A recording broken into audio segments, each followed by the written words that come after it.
This is the Lone Crater YouTube. We hope this video helps. In this video, I will explain how to change Honda CRV engine air filter, easy method.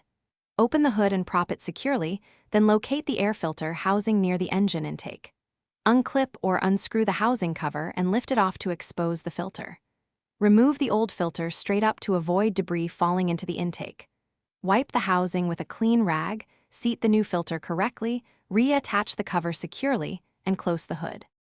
Start by releasing all clips or removing screws holding the filter housing cover, then lift the cover off carefully. Grasp the old filter with both hands and pull it straight up and out, keeping it level to avoid spilling trapped dirt.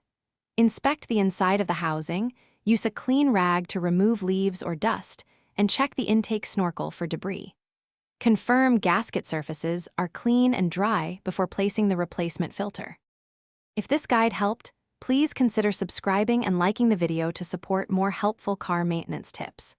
Quick recommendation: the Shark AI Ultra Robot Vacuum with voice control keeps your garage and work area tidy while you focus on repairs, and it pairs well with weekend DIY sessions.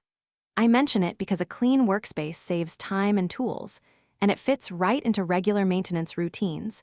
Check the description for the link and deals. Now let's get back to the video. Hold the new filter so the airflow arrow or flat edge matches the housing orientation and lower it into place evenly. Make sure the filter sits flush with no folds or gaps and that any rubber gasket compresses evenly against the housing lip. Reinstall the cover, engage every clip or screw, and verify everything is snug.